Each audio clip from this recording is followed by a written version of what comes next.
ಇದಾ? ಹಾಂ, ಸರಿ.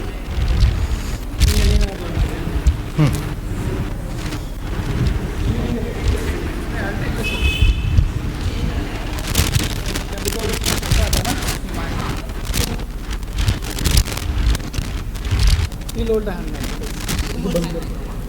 Normally he uses the hand. ह्याच्यासाठी घेतो मला प्रश्न असतो सांग गोष्ट.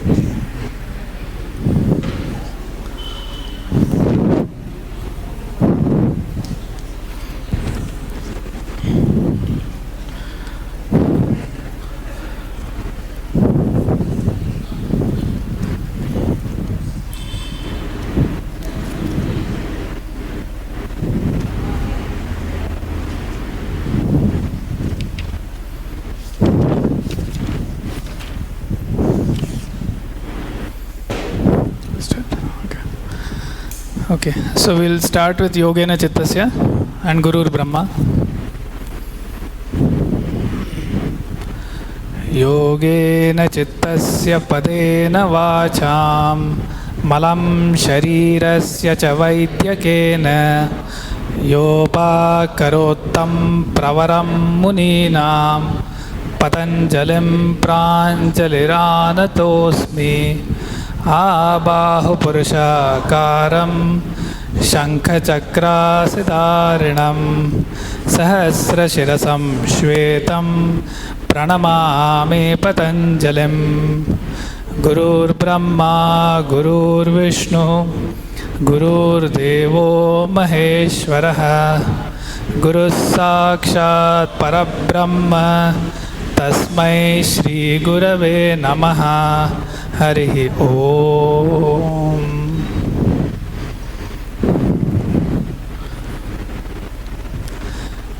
So last time we had a long recap right from the first sutra.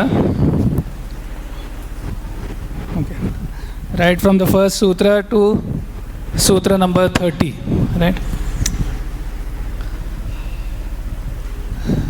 So now I won't spend any time on the previous sutras because we have had a very extensive recap.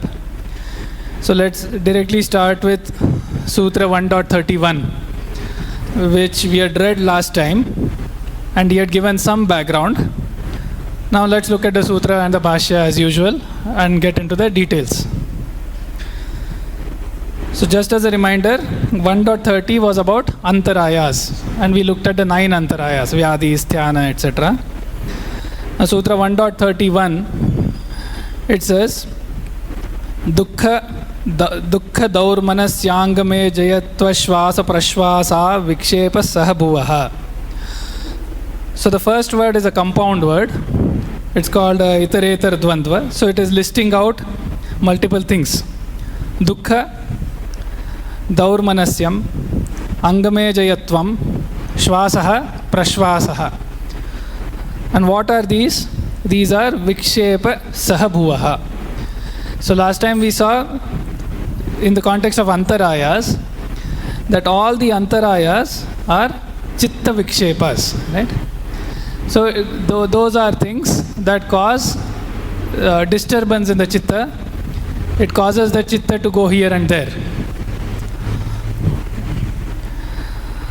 So now the ones being listed here, they are vikshepa sahabhuvaha. So these are the things that come along with the vikshepa.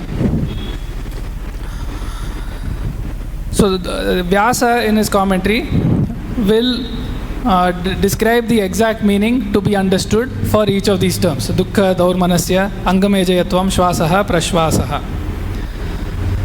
Okay. So now let's start with the commentary. So first thing Vyasa says, Dukkham adhyatmikam adibhautikam adidaivikam cha. Okay?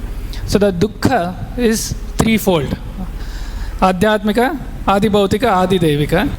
And the next line says, Yena abhihitaha praninaha tad upaghataya prayatante tad dukkham. So this is a very well thought out definition of dukkha. Okay, so Vyasa is not saying dukkha is sorrow or dukkha is sadness and so on. he is defining dukkha in the broadest terms possible so that it can encompass the various definitions or understandings of the word dukkha. So what he is saying, yena abhitaha praninaha. So when affected by it, the various living beings. Okay, so he's not even saying people, he's not saying humans. When affected by it, the various living beings, tad upaghataya prayatante, they attempt to get rid of it. Okay, that is dukkham. Okay? So if you look at it, it is a very broad definition. Whenever you are affected by something, and if the creature tries to get rid of it, that is what is dukkha. So dukkha is anything that you'll sort of try to get rid of, something that we don't want. So when there is an attempt to get rid of it, that is dukkham. And this dukkham then is threefold: adhyatmikam, adibhautikam, adidevikam. So now this threefold here is applied to dukkham, and we'll see what those three mean. But in general, this threefold categorization applies to many of the concepts in the Indian philosophical literature. Right? And for example, if you look at Gita Rahasya, Tilak's Gita Rahasya, he has one section. One section is a shloka by shloka commentary on each of the Bhagavad Gita shlokas. But there is another section where he describes the overall philosophical approach. And there he goes into detail on what is the Adhyatmika approach, what is the Adidevika approach, and what is the Adibhautika approach. But here we'll sort of limit ourselves to the understanding of dukkham. And this threefold categorization of dukkham as Adibhautika, Adidevika, Adhyatmika is not necessarily introduced here. It is part of the general Sankhya Yoga system. Right? So the first one is Adhyatmikam. Right? And if you look at other texts like the Sankhya Tattva Kaumudi, it says Adhyatmikam Shariram Vyadivashat Manasam Kamadivashat. Right? So this is a very terse explanation of what Adhyatmikam Dukkham is.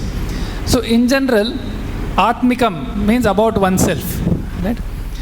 And when you say Atmikam or Atma, it doesn't necessarily have to always refer to the Purusha or the soul, to the metaphysical nominal entity only. Okay?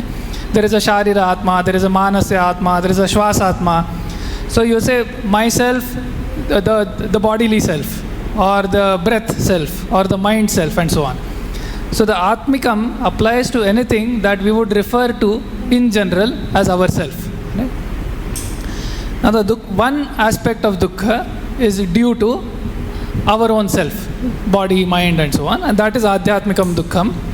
And here in the other text that I quoted, it says Shariram Vyadivashat. So the Shariram Dukkha, the physical bodily Dukkham, sadness, affliction, is due to Vyadi and so on. So disease and problems or imbalance between the Dhatu Rasa, and that we discussed in a lot of detail in the 3 sessions we had around Antarayas. So that is the Shariram Adhyatmikam Dukkham. Similarly, the Manasam Adhyatmikam Dukkham pertaining to the mind, it is Kamadi Vashat. It is due to desire and so on. Right? So by saying Kamadi, it is covering all the Shadripus, the 6 enemy, Kama, Krodha, Lobha, Moha, Mada, Matsarya. And it is also referring to the impurities of the mind due to the Raja, Tama, Guna influences. Right? So all of these pertaining to one's bodily, mental self. Right? And then beyond. Right? It is not only the bodily, mental self. If your frame of reference are the koshas, the Annamaya, Pranamaya, and so on, anything that is in that realm where we will say it is my body, myself, and so on, dukkha generated due to that. It could be due to samskaras, vasanas, karma phala, and so on. The internal self-related things, it is the Adhyatmikam Dukkham. Right? So every living being is afflicted by this due to their own, the way they are constituted. Right? So that is Adhyatmikam Dukkham. The next one that Vyasa touches upon is Adibhautikam. Okay? Now the term Bhautika refers to sort of the physical entities in the creation, right? So for example, the Marathi term for physics is Bhautika Shastra, right? So the Bhautikam refers to all the physical entities, physical laws and physical systems.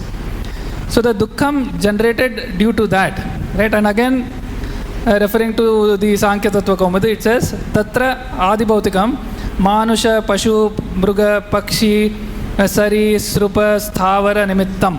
Okay?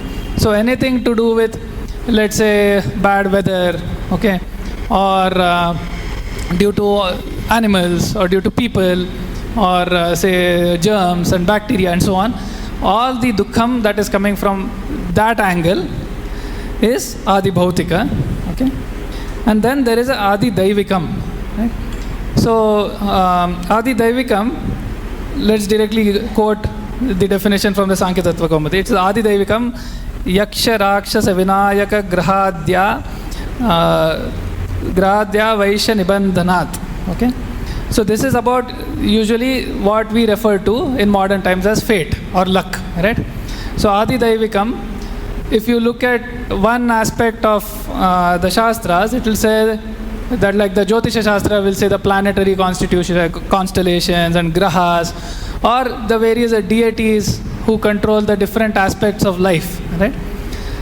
In fact, the Adi Daivikam also refers to, if you look at the text, the different aspects of the embodiment, right? There is a governing deity for each of these. So anything that is attributed to those, right? So it can either in the modern sense be referred to just simple chance or luck, or if you look at the pure understanding of Daivika, it refers to the various deities who are supposed to govern different aspects, and it is the duty as per the Shastras of everybody to do yatha with the offerings to them, and then you get the results and so on, right? So the dukkha attributed to those aspects, that is Adi Daivika, dukkham, okay? And in the end, after this sutra, we also need to understand this vikshepa sahabhuvaha. Why are we going over this dukkha, daurmanasya and all that? Where does it fit in the context of Yoga Sutras? So that will come to it a little later.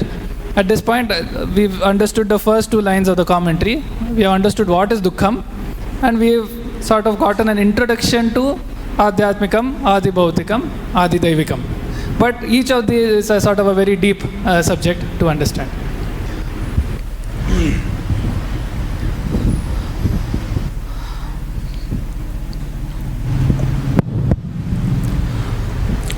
So he says that the Vyadhi Adi, there are 9 obstacles, 9 vikshepas, 9 tormentors. And then in this sutra he says these 9 tormentors don't come singly. There, as I said last time, there is a battalion which follows it. Suppose you have Vyadhi, you will have accompanying factors such as Dukkha, Taurmanasya, Angam, Ejayatva, Shvasa, Prashvasa. So this will accompany, whether it is Vyadhi or Sthana or Samshaya or Pramada, any one of the obstacles will have a cluster of accompanying factors which are again our antagonizers, which are our tormentors. So any of the antarayas, suppose if you are afflicted by one of the antarayas, you should know that it is one with the accompanying factors all come together. You can't say that I had dukkha but not daurmanasya, or daurmanasya and not angam ejayatva, or angam ejayatva but not dukkha. It will not happen. They all come, they are accompanying factors, so they will be coming. Sahabhuvaha. So that also has to be understood. Any one obstacle will be having these accompanying factors along with them. So about dukkha. Dukkha, as usually translated, it would be, we would understand it as sorrows. Now, in the philosophical inquiry, they tell us about sorrows, there are something called as absolute sorrow, and the other one is relative sorrow. Many times relative sorrow is not a sorrow, but yet it is taken as sorrow. And something as absolute sorrow. Absolute sorrow means it is sorrow anywhere, anytime, all the time, to anyone, everyone. The time, space, situations do not make it non-sorrows. It will be sorrow for anyone, everyone, all of us, anywhere, anytime, in any situation. So what Patanjali somewhere calls as Sarama Bhauma, these are universal. While certain sorrows are relative, and many times we are tormented by relative sorrows which sometimes are not even sorrows. They are not sorrows, but they are relatively sorrows. What's the example? Suppose I am a multi-billionaire. And for some reason I become multi-millionaire. For some reason I become multi-millionaire. That means I have come down one rung. Now, to be multi-millionaire is not a cause of sorrow. To be multi-millionaire is not cause of sorrow. But with respect to my condition, it becomes sorrow because I was multi-billionaire and now I have become multi-millionaire. Do you follow? So same is the case of ill health. Sometimes it is a relative ill health. We are not really ill, but I am not so well as I was yesterday. It creates a sorrow. Now, there is no need for you to be sorrowing for what you have today. Symptomatically, you don't have any problem, condition. But you yourself compare yourself with what you were yesterday, and since you are not as well, as good as you were yesterday or yesteryears, you start dipping yourself into sorrows. There is no need to be sorrowing. So we'll have to, if you are wise, you will consider, I was 10 years younger then, so that was what characteristic of me. Now today I am 10 years older, 20 years older, and therefore it is there, it has to be there. So you can give self-counseling and comfort yourself. The point is there is relative dukkha and absolute dukkha.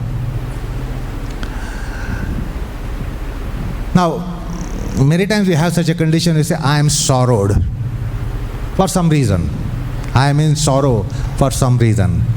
But sometimes the afflicting factors is so strong that we give more importance to a condition such as, I am sorrowed because of him, because of her, because of this, because of that. So that gets highlighted. The instrumental cause of sorrow, what is instrumental to sorrow, becomes highlighted, gets highlighted. And therefore we end up reacting differently. If you are sorrowed yourself, imagine what will you react. But suppose I am sorrowed by someone, something and someone, how do I react? I react differently because I have identified the cause of it. So in philosophical inquiries, they open out further the concept of sorrow, considering our dynamics of life. Now here, dukkha, the classification that has been given is all-inclusive. Adi Bhautik, Adhyatmik, Adi Daivik. This is the classification given by the Shastras. I recall, I told you before, somewhere in the last session of April, you can have a headache. If you have headache, what do? You go to a physician. If you don't find a solution from physician, what do? You go to a neurologist. So you might go to a psychiatrist. When you don't find solution to your headache, you will go to physician, you will go to family physician, then you will go to general physician, specialist. If you don't find a solution, then you will go to a neurologist. Perhaps you don't find solution, you go to psychiatrist, psychologist. But then you can have a kind of headache where you will not be offered any solution by medicos. There is Adivedic cause behind it. Then some astrologers suggest you, some mantrikas suggest you, wear this in your hand, some banda, or some mantra japa, or some kind of shanti, or going to a shrine on a particular day, and particular thing will be done in the shrine on that day. That helps you overcome the problem. It is Adi Daivik. Like he said, astrological factors come in. The celestial factors come in. There are deities, there are demi-deities, there are semi-deities in the management of the universe. When the divinity is still managing the whole universe, it creates a bureaucracy. It creates a management, higher management, middle management, lower management, as we have in our enterprises. The larger the enterprise, you will have to have this higher management, then you will have to have middle management, then you will have to have lower management, who manage affairs. Similarly, in the cosmos, we have these managements. And therefore, the semi-deities, demi-deities, they need to be appeased, they need to be served, they need to be, we need to do something for them. And if it is that is done, then you get a solution to your problem. So the Indians know about it. Sometimes you have a train or cash, you go and get some mantra. Somebody gives you a mantra, somebody puts some mantra, somebody does something with mantra, and you overcome that. You don't have answers to those physical corporeal problems from orthopedics, orthopedia. So there are extra medical supports which we take. So that's a class of Adi Daivik, which we need to well with. We have to understand Adi Daivik aspects. Adi Bhautik, as he said, they are afflicted by other beings, such as their bacterial infection. Now, bacteria is a living body. Bacteria is a living body. Virus infection, virus is a living body. So, similarly, dog bite. You know what happens by dog bite? What happens by rat bite? What happens by snake bite? So, different things can happen by such things. The Bhutas is various living creation part, and they can also afflict us. That's what Adi Bhautik. So, and Adhyatmika. Adhyatmik is something radiated centrally. So, in English, it can be rendered as peripherally generated Adi Bhautik. Peripherally generated.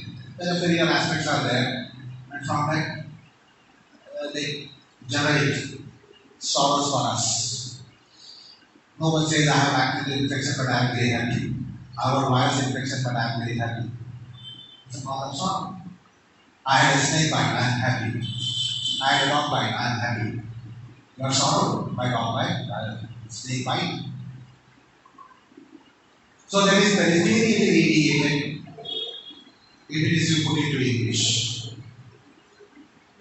Adi Daivika are celestially radiated, magnified positions of planets in your horoscope.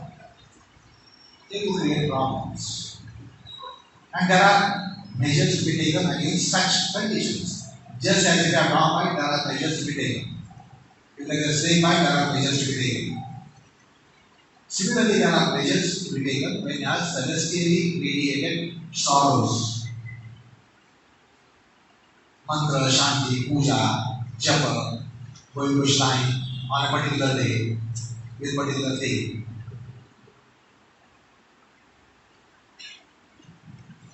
For instance, suppose You are a stressed and tense person for a reason such as somebody is working against you, tormenting you, defaming you, stigmatizing you. Then you have intellectual problem. If a dear one torments you, it's not an intellectual problem, it's an emotional problem. The wife tormenting, parents tormenting, your friend tormenting. So it becomes an emotional problem. But then somebody working against you, trying to defame you, etc., trying to harass you through social media. You can get harassed by social media, you can get harassed on Facebook, etc., etc. So the intellectually there is a turmoil for you. Now when there is the intellectual turmoil, the presiding deity over the intellectual force is Buddha, the planet Mercury. That's why it's called Buddha. Buddha coming from Buddha. And sometimes it might be suggested that you have a Buddha problem, the Buddha is tormenting you, and in your business of life you say, these people are tormenting me, this plan is tormenting me, this person is tormenting me. So we attribute to a person or to body of people. But celestially it is Buddha which is tormenting you. And when the Buddha is tormenting you, they can give you different advices looking at your position, astrological position. For instance, sometimes they will say, every Wednesday. Now Wednesday is day of Mercury. Budhavar. It's not Budhavar. It's a day of Mercury. Deciding deity of the day is Mercury. And then there is a tell you that go to Ganesha's temple, offer a red flower or a white flower. In case of Buddha, red flower to Ganesha. Ganesha and red flower, if you know the relationship. And then Buddha, on Wednesday, go to Ganesha's shrine and offer just a red rose, red shoe flower, or any red flower. That will have a solution. Now, logically, you will not be able to go for analysis. What is that called the red flower? What is red flower going to do? You cannot correlate all these factors. But these factors are correlated. So you know what Shankara likes, which color Shiva likes, which color Ganesha likes. And that's why you offer such flowers with such colors. So these are the measures to be taken when there are celestial Ayurvedic problems. No physician will help you. No medico will help you. These are Ayurvedic. These are celestially radiated. And the Adhyatmic are centrally radiated. Centrally radiated. Within you. There are centers within you. And from there they are radiated such as Kama, Krodha, Lobha, Moha, Mada, Matsarya. The sorrow will come because of such eruption in anger. Not that you are angry because of the sorrow. That's one case, that you are angry because of the sorrow. But this is other way around. Because you have an explosive anger, eruption of anger, you are completely the sorrow. If you did not have the eruption, you would not have the sorrow. So dukkha, the karma becomes the cause, not the effect. Krodha becomes the cause, not the effect of sorrow. Kama, Krodha, Lobha, Moha, Mada, Matsarya. These Shatripurs generate sorrow. And we know the case when we have sorrow, we have these Shatripurs creating havoc within us. We become tiny, we become crazy, we become delirious, we lose the balance, and we end up doing so many things. So Kama Krodha there it is resultant, effective. Whereas here it is being mentioned as a causal factor. Because you have too much of anger, you are facing such a problem. Because you have too much of passion and lust, you are facing such a problem. There is eruption of lust and passion, you are facing a problem. Eruption of anger, you are facing a problem. Eruption of egotism, self-conceit, you are inviting a problem. So these are causal factors. So you bear in mind that these can come as effective factors. When you have a sorrow afflicted by external measures, internally you are disturbed. You can say I have got a balance within me despite viral infection, despite some difficult diseases that we encounter these days.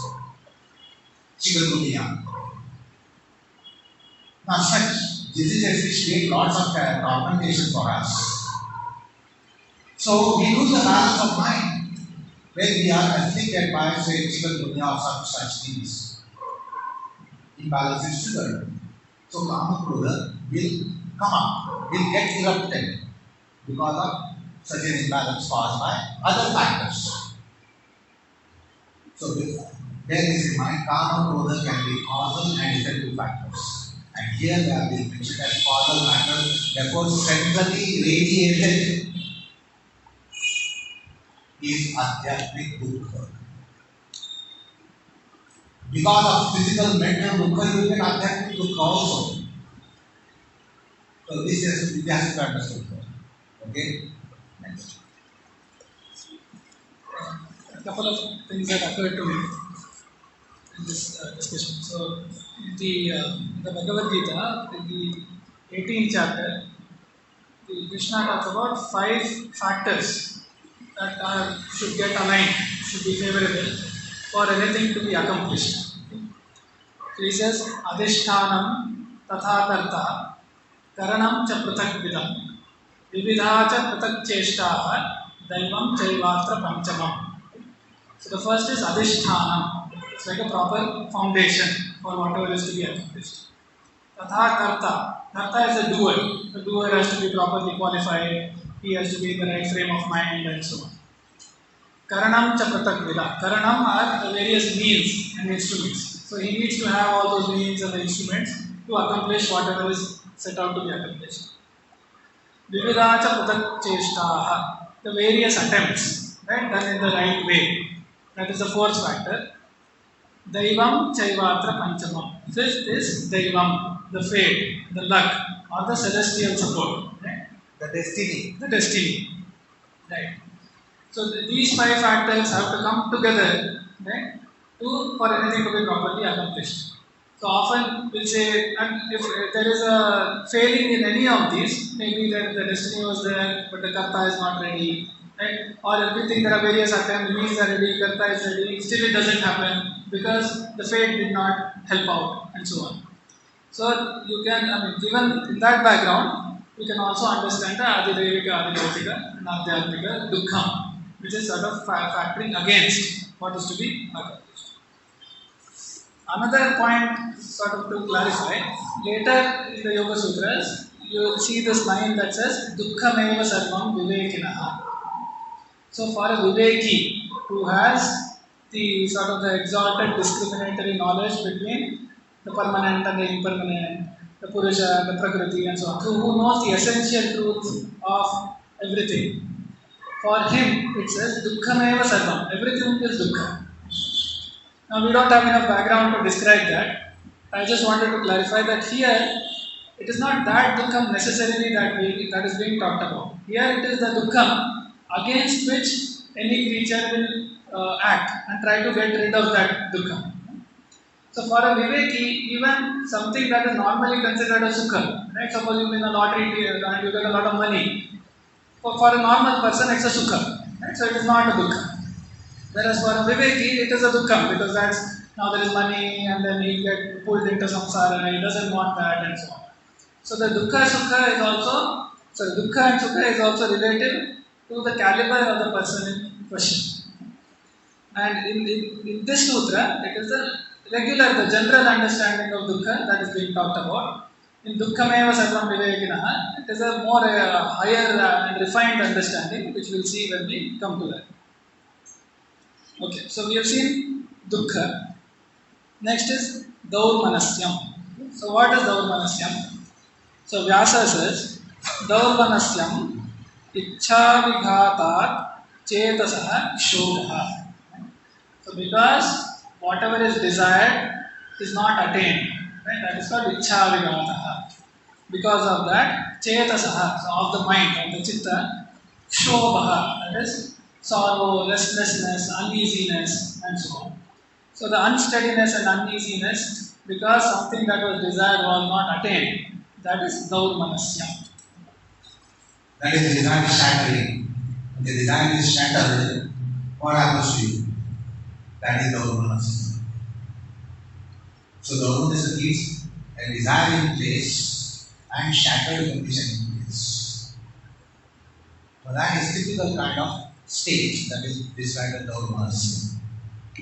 And Daurmanasyam is also one of the Vikshepa Sahabhuvaha. So whenever there is Chitta Vikshepa, as due to the Antarayas, or as part of the Antarayas, Daurmanasyam arises. That is what Patanjali says.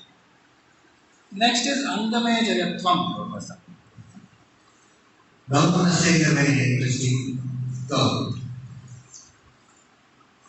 Patanjali elsewhere has referred to opposite state, by opposite. That's a positive word. This is a negative word, there is a negative prefix. Daurmanasyam. Daurmanasyam, there is a negative prefix. Why elsewhere he has used the word Saumanasya. Saumanasya or Saumyamana. What is Saumyamana? Suppose your all desires are fulfilled. What is your state of mind? Don't just call it daily happiness. Your happiness can come anywhere. I am not desiring that somebody should give me ice cream or sweetness now. It's not my desire now, but somebody gives it, I am happy. I am happy to eat it. What kind of happiness is that? I got what I like, I got it. Although I did not have desire now. I don't have desire now to have ice cream in front of me and I eat ice cream or basmati or something like that. So, understand this term. Suppose your desires are satisfied, it is a unique degree of joy that you have. It's a unique degree of joy, contentment that you have, that you had desire, you had a bubbling desire, and it has come through.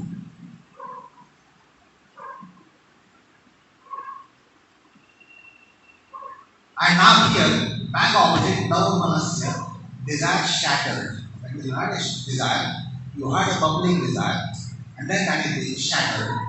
What kind of sorrow are you going to get? It is a typical kind of sorrow. Shobha, Chittasya Shobha. Our mind is agitated because of desires being shattered. Desires being shattered. We get typical kind of agitation in the mind. So we have to understand these various shades which are appearing. Saumanasya, for you and me, we have sometimes, we have desires and our desires are fulfilled and we think we are in the seventh heaven. How long? How long? It is short-lived. So Saumanasya for you and me is short-lived. We had a petty desire, mundane desire, personal desire, worldly desire, desire of the flesh. And then the desire satisfied, we get happiness. And we almost feel that we are in the seventh heaven. But that doesn't last long. Patanjali refers to Saumanasya in the Sutra of Shaucha. Sattva Shuddhi Saumanasya or Sattva Shuddhi Saumana. What is Sattva Shuddhi? Now you and me have desires, sometimes the desires are shattered, sometimes the desires are fulfilled, sometimes desires are fulfilled at premium also. Sometimes the desires are fulfilled at premium. what kind of happiness they have, what kind of positive state of mind they have. Now, Saumanasya is that state of a happiness or contentment for one who has Sattva Shuddhi. What is Sattva Shuddhi? The whole psyche, consciousness totally purified.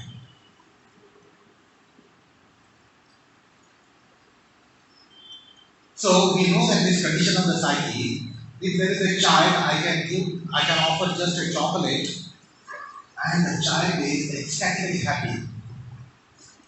I just offer a chocolate. The child is ecstatically happy. That necessarily doesn't mean that I offer you a chocolate and you become really happy. Because you are adults. Chocolate is not such a big joy compared to what it is for a child. Why? Because it is child's mind. So child's mind will dance in ecstasy, run in ecstasy here and there all over. Well, that is not the case of you and me, that somebody gives a chocolate and we start dancing here ecstatically. Why is this? This is because the condition of the mind, psyche, that's a child mind.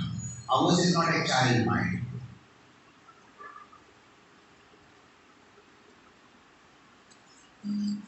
Now imagine a mind above our minds. That's called Sattva Shuddhi.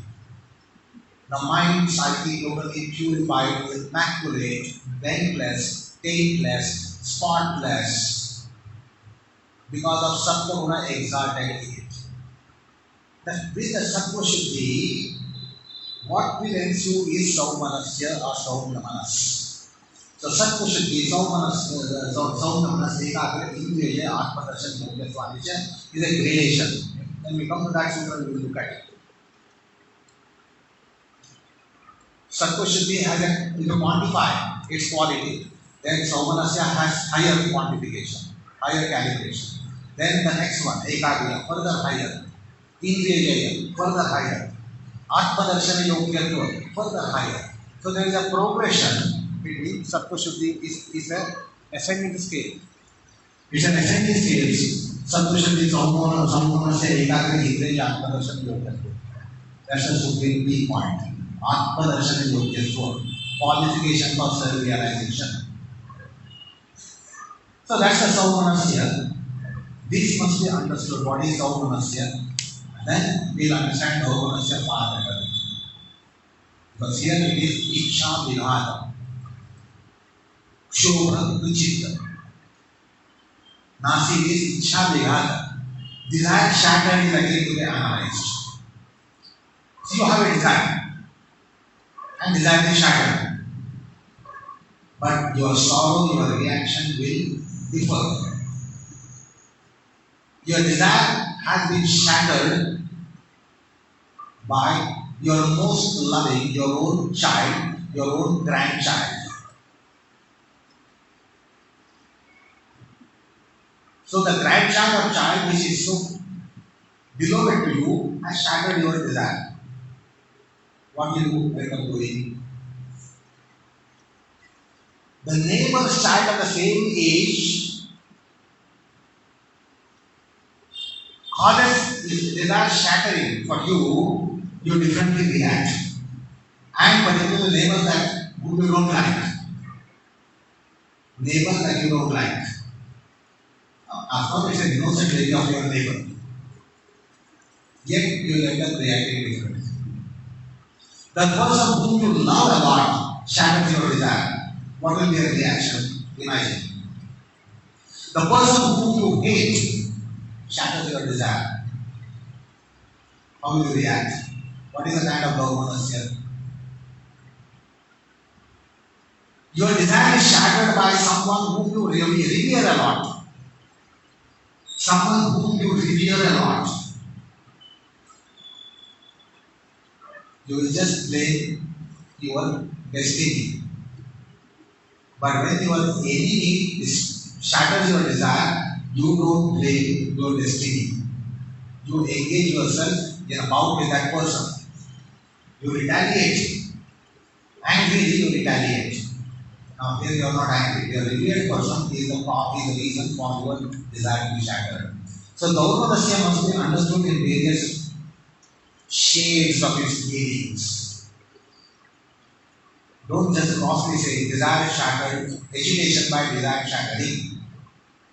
It is important who has shattered, when was it shattered, when was it shattered, how was it shattered.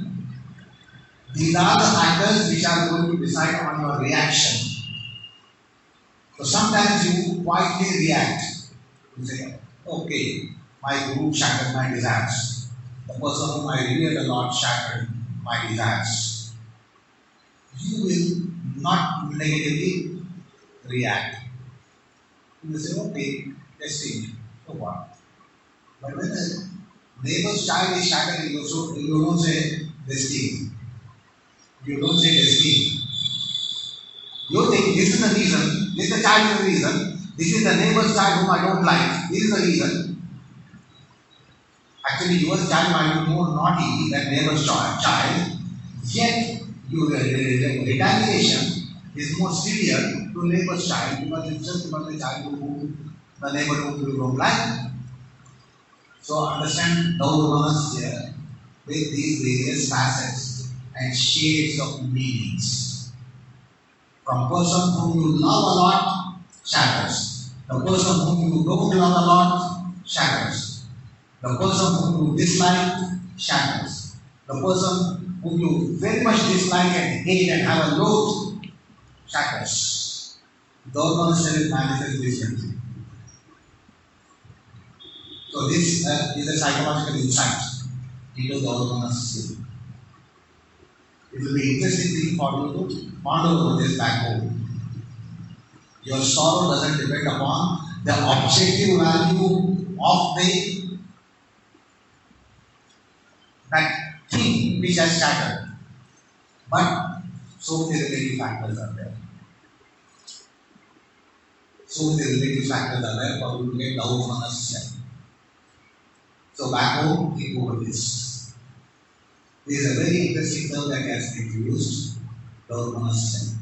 Agitation by desire shattering. Desire shattering by who, where, when, how are all important factors to assess the quantum of that sorrow or that agitation or that show to your mind. Okay? Thank you. So next is Angame Jayatvam. So Vyasa explains, Yad Angani Ejayati Kampayati Tad Angame Jayatvam. So what causes sort of the shaking of the body, the limbs? That is Angame Jayatvam. And just to remind you, so we have been looking at Dukkha and Daumanasya in more general terms. Right? We have been giving examples from daily life and so on. But if you remember the context that was established when we looked at the Sutra on the Antarayas, right? This chapter and the context here is about an Uttamadhikari. Right? So this is a highly qualified yogi who is sort of used to get attaining Sampragnata Samadhi and so on. So Samadhi is somebody who is highly qualified for Samadhi, who has attained Samadhi, who is attempting Samadhi and so on. For this yogi also, he said, the antarayas will appear, the obstacles will appear. Now in the same context, we are looking at the Vikshepa Sahabhuvaha. So literally it means shakiness in body. There is no reference to Parkinson or nervous debility. One who has nervous debility, you know that limbs are shaking. Or disease such as Parkinson, limbs are shaking. But the reference is not back to that here, Angam Ejayatvam, which has a very subtle insight into such a condition of being afflicted by Antarayas and the Sarabhu factors. So this is definitely a sad mind. It is not a happy mind, delighted mind or normal mind. It is below static. the mind has been agonized, mind has been agitated, mind has been disturbed. So the fact of the matter is, when you have disturbed the mind, microscopically, there is unknown AJF1. But sometimes when you are very angry, explosively angry, your brain might have tremors. They were trying to tremble because of extreme anger, extreme desperation or dispirited or frustration, etc. The body will not remain in a balanced state because the chemical imbalance has been triggered. Chemical imbalance has been triggered because of negative states such as Vyadi, Sthana, Samshaya, Pramana, Alasya, Avidya, Granation, etc. accompanied by Dukkha, Dharma, Sakyamajaya and Shwasa Prashwata. So clinically your body will not be shaky. As a matter of fact, some people become more stronger when they are angry. When power card gets swiped. And then they say the person has become more powerful because of the anger. He was not otherwise so strong, but he seems to be strong. Nothing compared to the strength of the body and Angam AJF1. The body is invariably under some sort of microscopic tremors. You might have balanced body when you have imbalanced mind. The reference to Angam AJF1 is like that highly sensitive attribute is mentioned.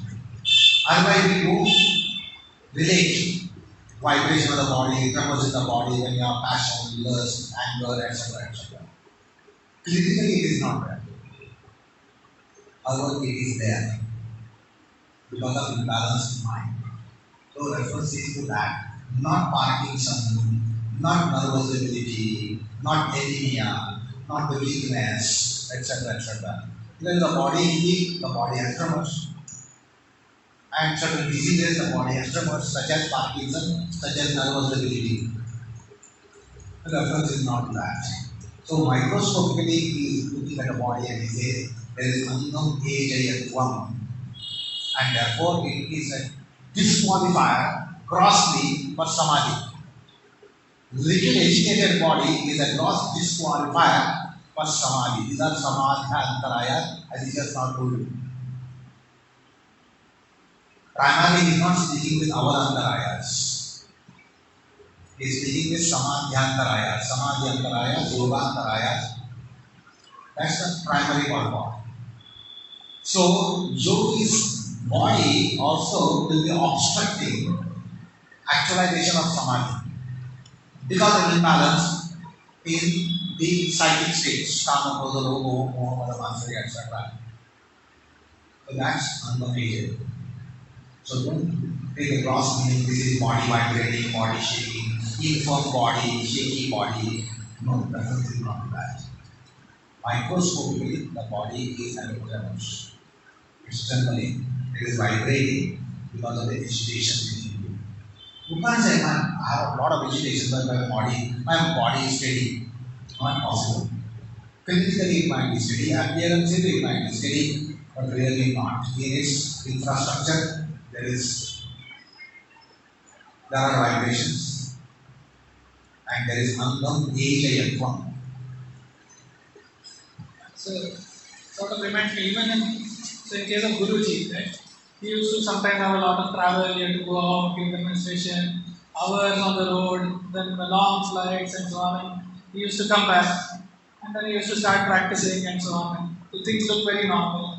Once in a while, we used to ask, so how are you, Tata, after all this? Are you feeling tired? Are you better? So he used to say, well, there is some slight shakiness, but otherwise things are okay. So, of course, when you look at the practice, there is absolutely no shakiness, it is all perfect.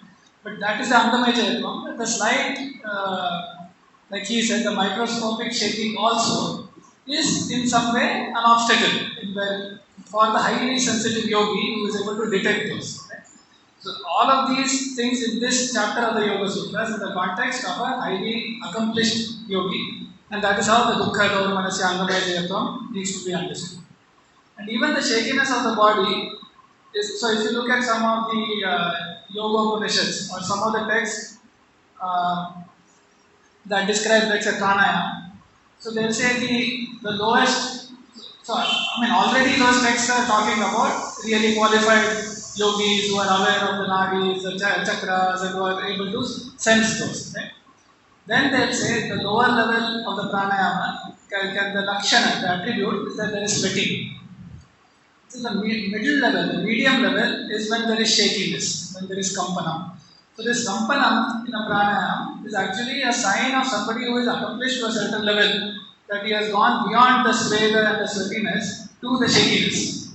And then the higher level or the accomplished level is utthana, where things, he feels the body sort of rising, right? The body elements rising.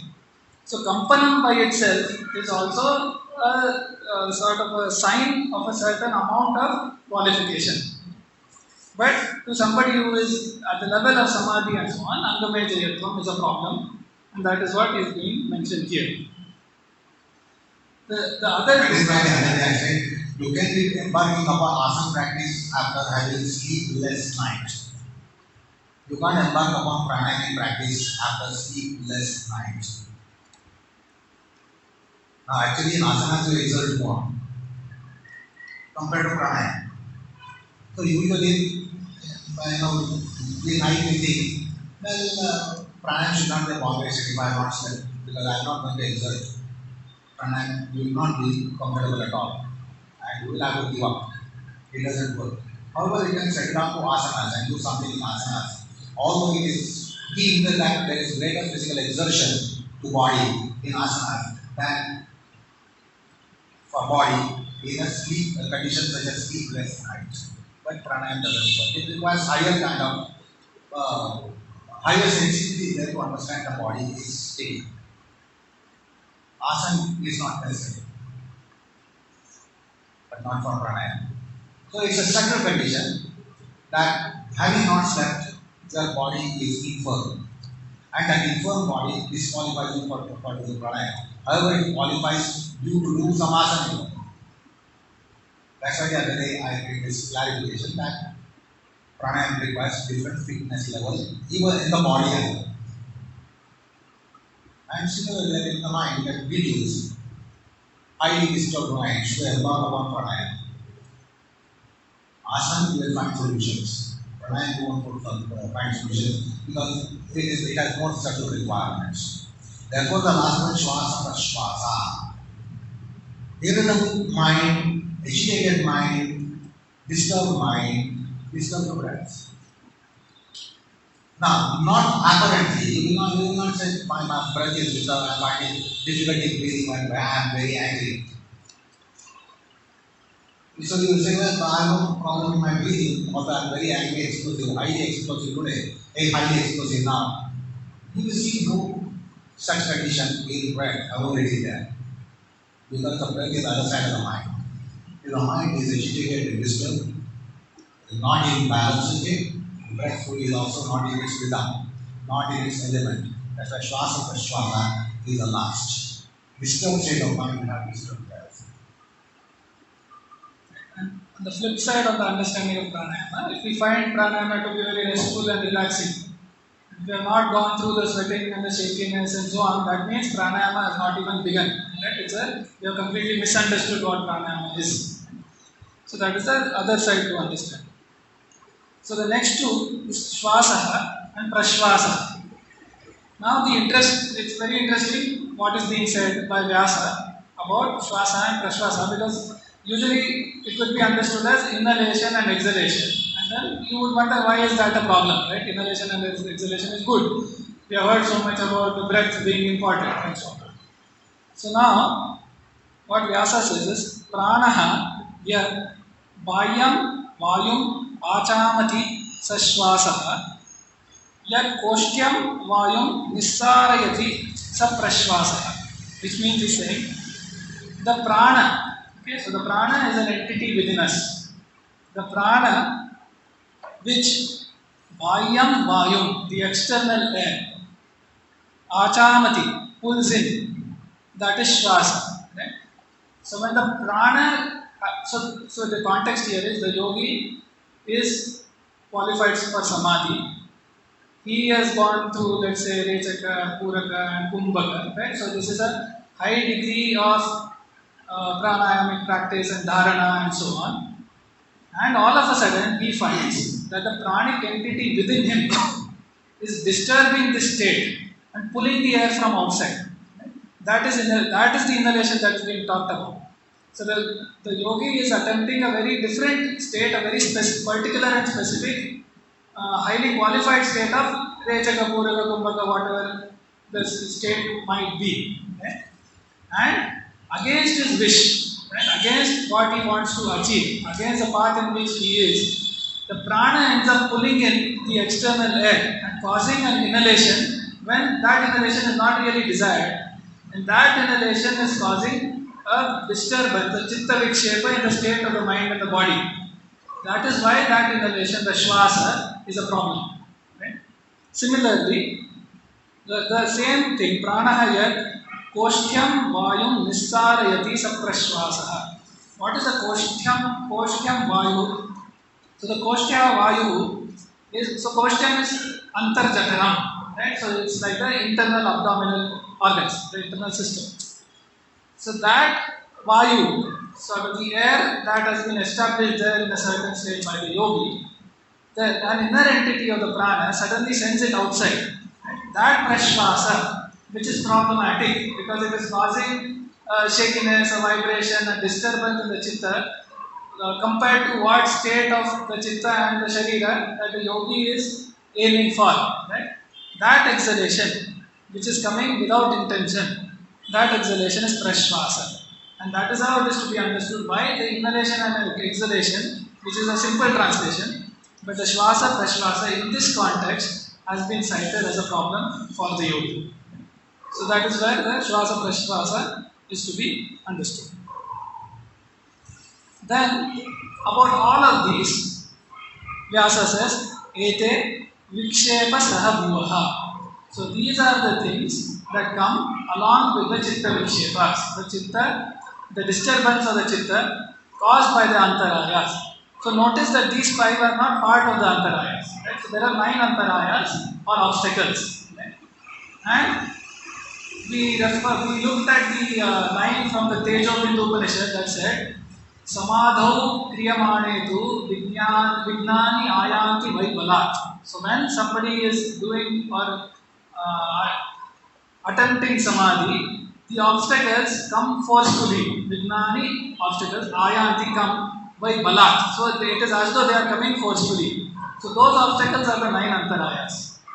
Those obstacles lead to chitta vikshepa, or they are the chitta vikshepa. And along with that, Patanjali is describing that you will see dukkha, dvamanasya, angamejayatvam and so on. Either one of these or multiple of these in combination coming up.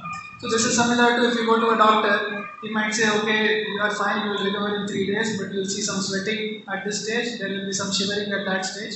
So this is a descriptive sutra that telling the yogi that this is bound to happen and what is to be expected. So that when this happens, it is well understood and why this is happening. Right? And this is how the Yoga Darshana is telling us about these. Further, just to emphasize and sort of to close out, he's saying Vikshipta Chittasya Ete Bhavanti. So this happens to a chitta that is Vikshipta. So that is sort of oscillating between a steady state and unsteady state. Where there are periods where there is Shuddha Sattvikata, and when there is periods there is a mixture of Rajatama dominating. Right? Of this Vikshipta Chitta, you will see that these Vikshepa Saha Bhuvaha, which are Dukkha Domanasya, they will keep happening every once in a while. Further, to close out, it says Samahita Chittasya Ete Na Bhavanti. So once the Chitta is in a Samahita state, which is an Ekagra state, where the elements of the Chitta have been collected together, the Vikshepas are gone away. That is a Samahita Chitta. For the Samahitam Chittam, these Vikshepas do not occur, do not take place. That is where the Vyasa is emphatically clarifying the place of these 5 Vikshepa in relative to the 9 antarayas. Then he says, Atha ete vikshepaha samadhi pratipakshaha. So these, and therefore these vikshepas, now he is talking about the 9 antarayas as well as the vikshepa sahabhava. All of these are samadhi pratipakshaha. They are opponents of samadhi. They come against your attempt towards samadhi. ताभ्याम एवं अभ्यास वैराग्याभ्याम निरोधभ्याः. Now he is connecting back to the Abhyasa Vairagya, as which was introduced as the dual means for Chittavritti Nirodha. Now he is saying, why are they the means? Because these Antarayas and the Vikshepas are to be countered by Abhyasa and Vairagya. And this is again to be understood in the context of the Antarayas. It says, if you remember, by the japa and arthabhavanam of the pranava, which is the omkar, which is the vachya of the Ishvara, there is antaraya abhavaha. So antarayas go away, they do not exist. Right? But when the antarayas do exist, these vikshepa sahabhavaha also, dukkha dharmanas, they also exist, and the abhyasa vairagya are to be employed to counter them. Right? And there are some commentators who will point out that even for the Ishvara Bhaktas, or the people who are employing Ishvara Pranidhana, Abhyasa Vairagya still plays a role to counter the Dukkha, Daumanasya, and so on when they do arise. Right? So, this is how the totality of Ishvara, Omkara, Japa, Arthabhavanam, Antarayas, the Vikshepa Sahabhuvaha, and the Abhyasa Vairagya, all of them are to be understood and they act together for a yogi to sort of attain samadhi. Then it is also to be understood that the Ishvara Pranidhana brings the samadhi avastha closer. Right? Without the Ishvara Pranidhana, it is still possible by Shraddha, Virya, and so on, but it is a longer path and it is a very difficult hierarchy of yoga and yogis that has been described. So therefore the Ishvara Pranidhana makes it the samadhi closer. Abhyasa Vairagya is still essential even in that state. Right? So that is how all of these are to be interconnected and to be understood at this point. So the final statement. Now if I ask any one of you, do I have Vyadi, do I have Samshaya, do I have Pramada? I don't have any Vyadi, Jnana, Samshaya, Pramada, I am very perfect at now at the moment. So I don't have any Dukkha, Daumanasya, I don't have sorrow, I don't have Daumanasya. Again, there is no word for that in English, I want to emphasize. For Saumanasya, they have a word called high-mindedness. Now, how far the word is perfect, as we again look into. For Saumanasya, high-mindedness. But then this is not considered as low-mindedness. Let's say despair. Despair is the translation. Anyway, you might say that I don't have now the Adhisthana, Saujya, Pramana, Dukkha, Dhamma, etc. I am very perfect, I am free from it. I am insulated to those. Not true. Not true. Because if they were absent, immediately you and me would have been samadhi. So as long as we are not in samadhi, that means these antarayas are playing about. Like a nuclear kind of diagnostics these days. They will have a final insight, deep insight into some pathological conditions. So pathologically, we have all these starkly present. You might say, I don't have Vyadi. I am not taking any medicine at the moment. I don't have languor, laziness, etc. That's not true microscopically, and then with nuclear kind of diagnostics. If you are not in samadhi, these are present. And if you are in samadhi, they are absent. So even now, they are all affected by the antarayas, and that is why they are not in samadhi.